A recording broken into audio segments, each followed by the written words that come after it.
The North is the oldest and largest of the Seven Kingdoms, but House Stark has not always held it.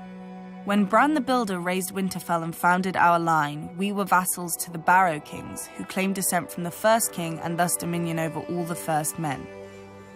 But after the Long Night, it was our house who built the wall and set the Night's Watch to guard the realms of men, whilst our king sat in his barrow. My ancestors eventually revolted, waging what singers call the 1,000 Years' War, to free our lands. Other families joined us, recognizing that the North is a cold and hard land and needed a king who served its people before himself.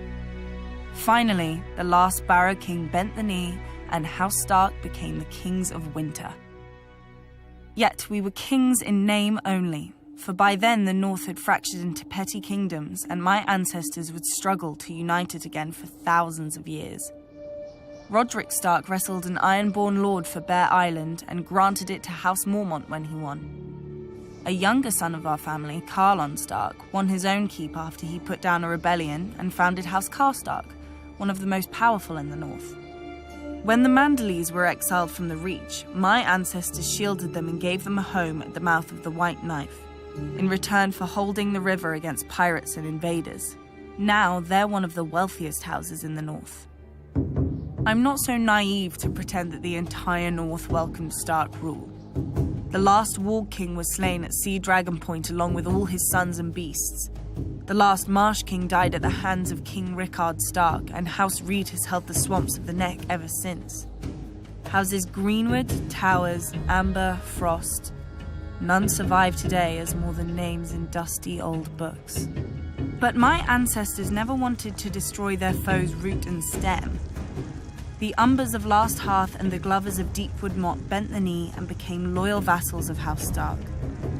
The Red Kings of House Bolton wore cloaks made from the skins of Stark princes they'd flayed, and one of the Boltons was even known as the Red Arm because he liked to plunge an arm into the bellies of captive Starks and pull out their entrails with his bare hand. The North deserved to be wiped clean of them.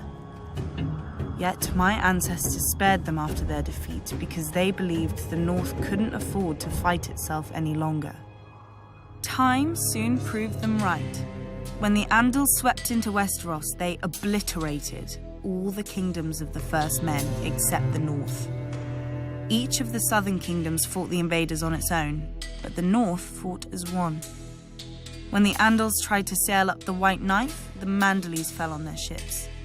When the Andals tried to march an army through the Neck, the Reeds fell on their soldiers.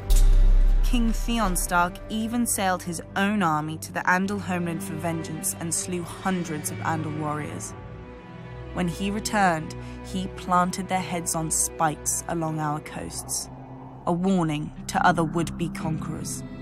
The warning was heeded for thousands of years, until Aegon the Conqueror. The south had already fallen to Aegon and his dragons, only the north remained. My ancestor, King Torrhen Stark, marched the north down to the Trident and beheld Aegon's army, larger than Torrhen's own by half, and with 3 dragons circling overhead. Many northern bannermen wanted to attack anyway, claiming northern valor would carry the day. Others wanted to fall back to Moat Cailin and make a stand there. But Torrhen had heard how the armies of the Rock and the Reach had burned on the field of fire, and had seen the fires still glowing beneath the rubble of Harrenhal. He knelt and laid his ancient crown at Aegon's feet, and rose a king no more but Lord of Winterfell and Warden of the North. Some northerners still sneer at my ancestor as the king who knelt, forgetting that because of Torrhen they're alive today to sneer. Their ancestors didn't leave their burned bones at the Trident, and their twisted swords didn't fill Aegon's new throne. Now many say that House Stark is dead and gone, and House Bolton holds the North. But the North remembers who united it. The North remembers who defended it, and the North remembers who stole it. Long ago, my ancestors spared the Boltons, trusting their oaths of fealty. I shall correct that mistake. Even the North can forget when there's nothing left to remember.